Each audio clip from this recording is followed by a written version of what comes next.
Why should the Igbo man say it should be an Igbo presidency? Why should a Southwesterner say, I want a Yoruba man to be there? Why should Hausa people say, it's because we just not the same people.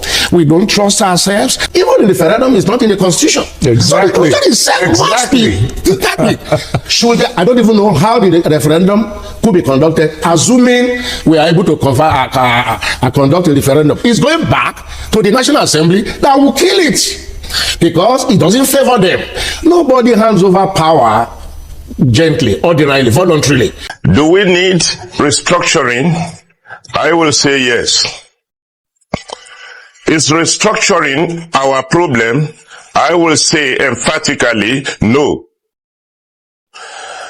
We as a nation, we had a faulty political foundation that has been militating against our advancement as a nation. We have deliberately, through our attitude rather than the structure, held ourselves down to underdevelopment as a nation. Now, what I meant by this is that our politics has been preponderantly a selfish politics, a politics of let my people rule. That is the politics we have enthroned. And because of this, every other things had suffered dislocations. Now, even the attempt at restructuring that was so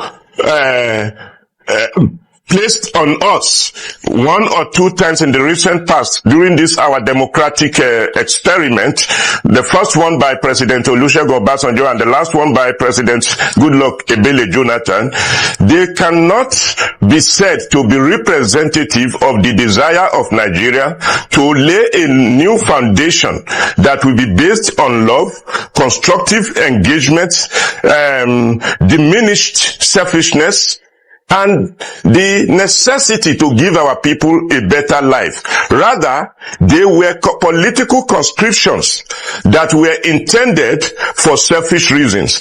And classically, the word or connotation of restructuring has recently become a slogan of selfishness that is not well intended. But like I said at the beginning of my intervention, do we need restructuring? Yes, we need restructuring. For example, in the last conference that was fostered on us by President Jonathan, I happen to have this particular experience. I am speaking on air of this experience for the very first time. Late Dr. Tunji Braithwaite invited me, said, come and escort me to a very important meeting called by members of the Constitutional Conference from the South. And I went with Dr. Tunji Braithwaite at Ladekwali Hall.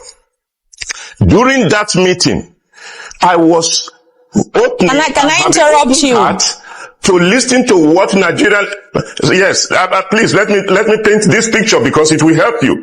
Now, I heard the people saying, these people from the north, these our brothers from the north, and the rest of it, and the whole thing was so disgusting. I said, are these political leaders, if the northern segment also calls such a meeting, or the Yoruba nation calls such a meeting, honestly, it is to be titled, How Not to Build a Nation. And it is most unfortunate. Do you know, Tunji Braithwaite angrily walked out of that meeting and said, this is arrant nonsense.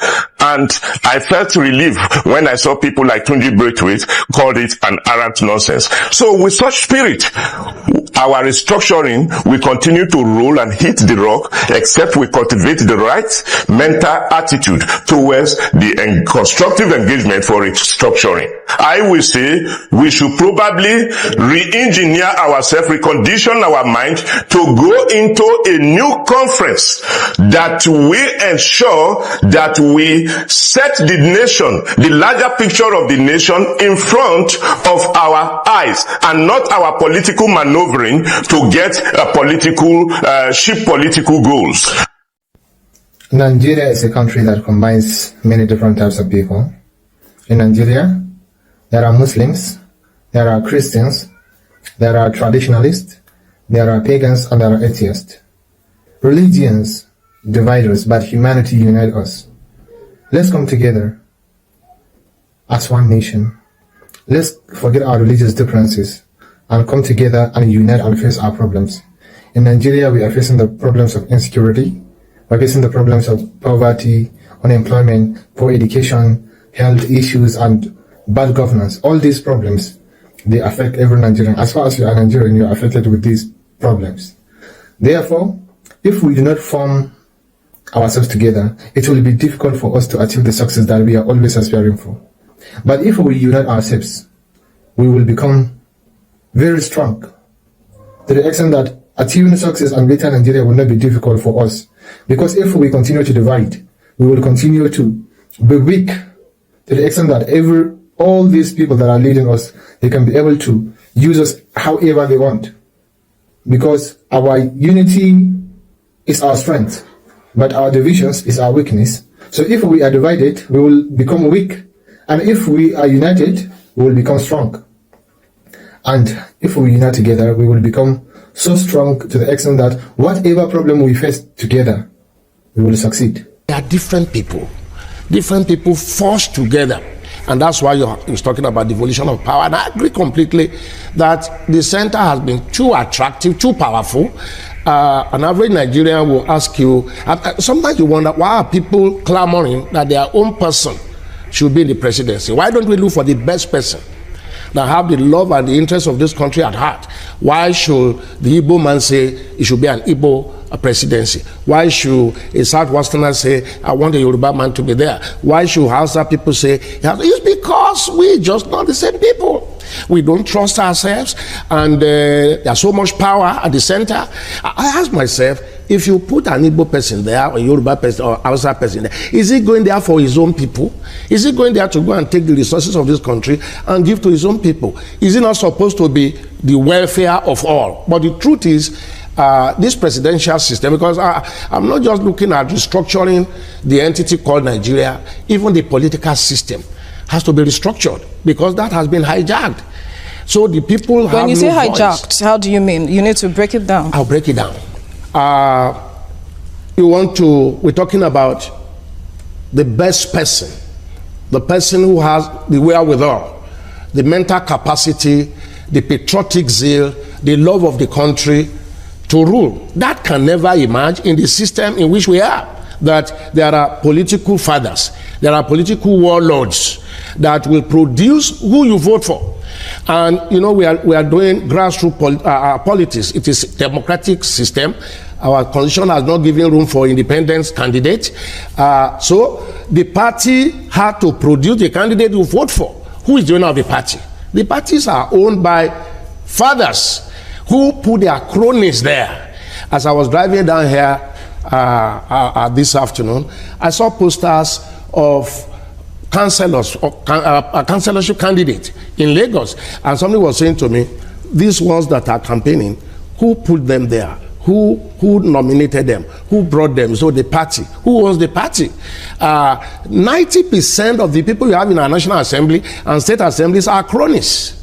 So the political system itself has to be restructured so that the people, they are supposed to be representative of the people. Each time members of our National Assembly comes up to say, we represent the people, I laugh, because we don't even know them. You either fight your way there, butt your way there, or get a political godfather that says, go and represent me there. So until we have that level of restructuring, the entity called Nigeria has to be restructured so that same people with the same value, with the same motive, with the same orientation can live together and do their things the way they want it. But nationally, we can come together and agree on the binding forces, like you said when you were doing the introduction, the military, the international relation, the Naira and all the rest of it. But what does the federal government have to do with a sinking borehole in a local government or a primary school within a community? So restructuring, hijacking the political system, that I mean is that the elite, The people who, the patriotic Nigerians, are edged out. They are never in the system. Should he want to be a governor of his state today, you know the first thing that will happen is to go to the political godfather of that area, who will have his own candidate, have his own person, because he has no political structure. So those who own the political structure determine who is presented for voting. At the end of the day, Nigerians are voting for people they don't know, no track record. Okay. You know, you begin to vote for criminals, vote for thieves, because that is what the owners of the political structure from place to place are presented. All right, now I come back to you, Tony. You were part of the 2014 confab, and there were recommendations made, which a lot of people are clamoring for now, and it was said that the former President Johnson tried to implement certain things, but now there's been calls that there should be implementation of what was decided at the 2014 confab. Now, you could give us details of what was agreed and if it is something we should look into. The problem is this: the recommendations are voluminous, but the simple needs are those of devolution, rights. I'll give you a small example. This country now bases all its governance on sharing of wealth. Governors go into Abuja to share wealth. At the moment, wealth that comes only from the Niger Delta.